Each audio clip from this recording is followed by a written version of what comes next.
Hello, dear senior. There's a kind of silence that echoes louder with age. Not the silence of an empty room, but the silence of things left unsaid. We often speak of the wisdom that comes with growing older, silver hair and golden years. But not. Every story ages with grace.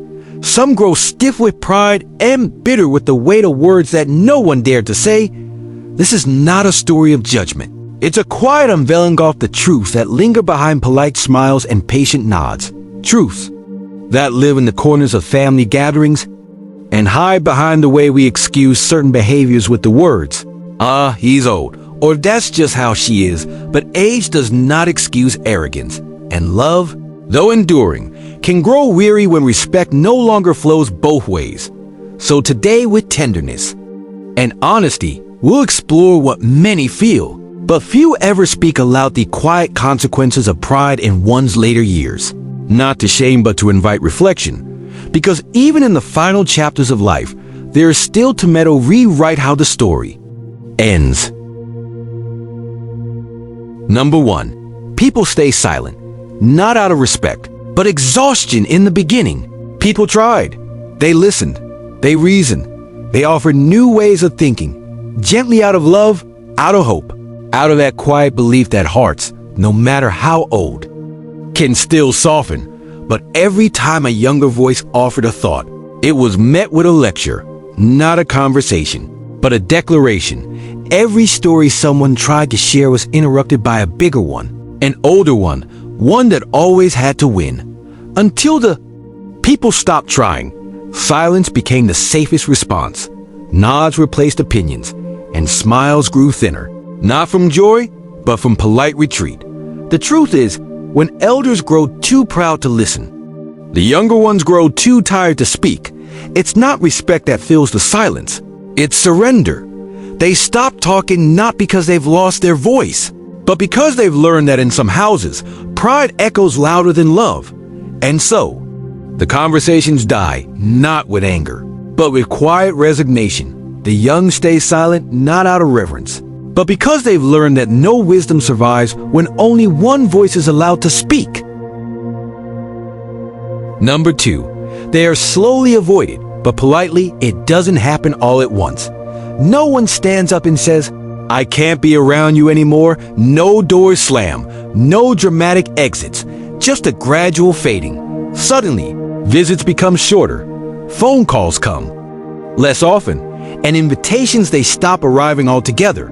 But it's never rude, it's never cruel, it's wrapped in soft excuses though. "We've just been so busy. We thought you might want to rest. We didn't want to bother you." What no one says is the truth, that being around someone who always needs to be right, who constantly belittles, who measures others by outdated standards drains the room of its warmth. People begin to protect their peace, not because they don't care anymore, but because being with someone who never reflects can feel like walking through a museum of someone else's pride. And so, they step back, not out of anger, but out of quiet self-preservation. The saddest part? Many elders never notice the distance because they're too busy standing on their pedestal to realize the audience has left the room. Pride may command attention, but it rarely keeps company. People do not flee from age, they drift from arrogance. If this video brought a smile to your face or warmed your heart, don't forget to tap the like button. Number 3, the love they receive is duty, not warmth. There's a kind of love that shows up on birthdays, at hospital beds, during family dinners. It brings food, it pays the bills, it remembers the doctor's appointment, but it doesn't linger. It's the kind of love that doesn't come from affection, but from responsibility. It is quiet, mechanical, efficient. It does what must be done, but never more than that. And for the proud elder, this love might feel like devotion. After all, the children still come. The grandchildren still kiss the cheek, still bring flowers on Sunday. But underneath the gestures, something is missing. There are no stories shared slowly over tea, no spontaneous laughter, no long embraces that say, "I want to be here." Because when pride builds walls, love becomes a task, not a joy. People fulfill their roles, but they withhold their hearts. And the saddest part is, many of these elders don't realize it. They mistake respect for closeness. They think obligation means affection. But true love is never cold. It shows up, yes, but it stays, it breathes, it glows. And when it disappears, you can feel the chill in the room. When love turns into duty, it still comes to the door, but it no longer takes off its coat and stays a while. Number 4. People stop truly listening. At first, they tried. They sat at the table, hands folded, ears open hoping to hear stories that mattered. Memories rich with wisdom, lessons carved from years of living. But over time, the pattern became clear. Every conversation circled back to their glory days, their achievements, their way of doing things, to why the world today is wrong, and why no one now is quite as capable as they once were. There were no questions, no curiosity about others, only monologues disguised as dialogue so slowly the listening changed. People still nodded, they smiled, politely, they made the right noises. Oh, really? Wow, that's amazing. But their hearts weren't in the room anymore. Because true listening is a gift, and when it's never reciprocated, it stops being given. Pride can speak for hours, but it rarely hears a thing. And so, the elder becomes the loudest. Voice in a room full of silent minds, not because they're admired, but because everyone else has quietly turned down the volume. When one speaks only to be heard, not to connect, they may find themselves surrounded by ears, but none that truly listen. Number 5. They are remembered with respect but not with warmth. When the final chapter comes, people gather. They speak kindly. They say what is expected. He was a strong man. She never gave up. She knew what she wanted. There are flowers. There are framed photos. There are formal words that echo through the halls of mourning. But when the rituals are done, the chairs are folded, and the food is cleared, room quiets. And that's when the truest memories rise, not the ones spoken in eulogies, but the ones whispered in kitchens, held in sighs, shared between those who once tried and failed to feel close. He was tough, someone might say, but hard to love.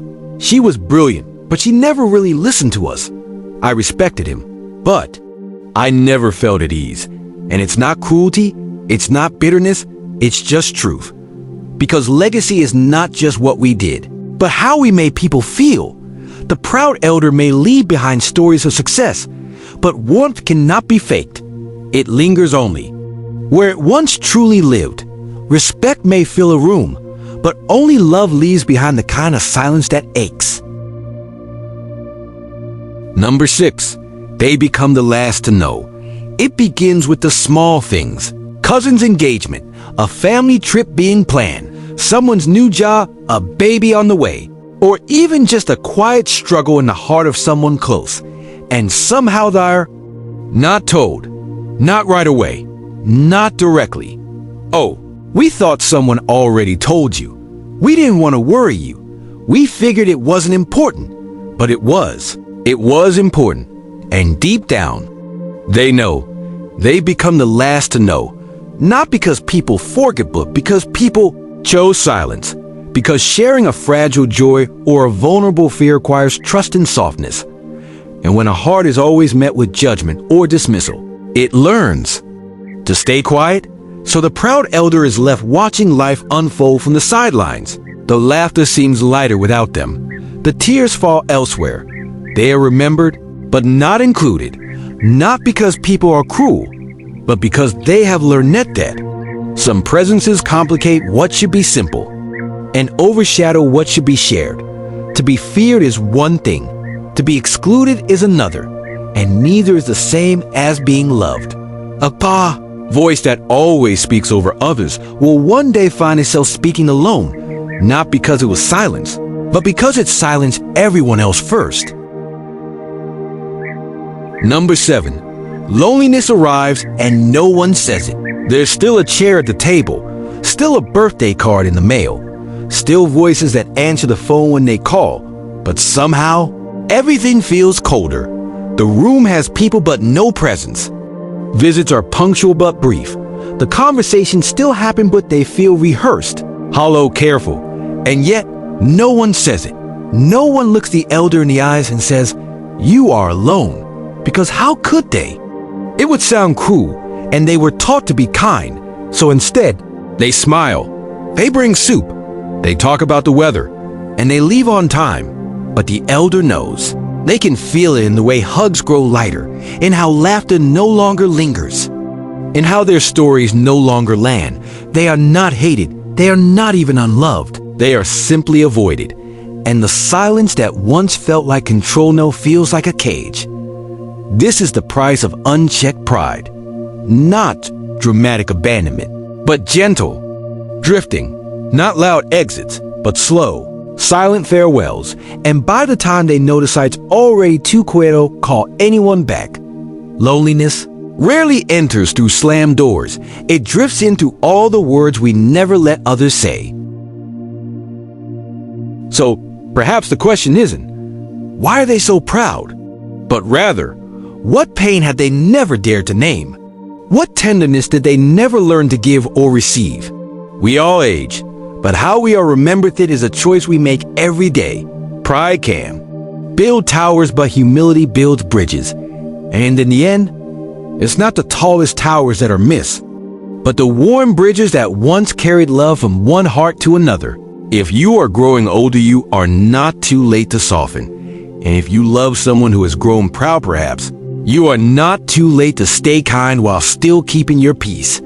Let's not wait for silence to teach us what words could have healed. If this story stirred something in you, please let us know in the comments below. We'd love to hear your reflections, your stories, or even the quiet thoughts you've kept for far too long. Don't forget to subscribe if you'd like more content like this, gentle reminders, tender truths, and stories that honor both age and emotion. Give this video a like if it meant something to you. And please share it with someone who may need to hear these words today.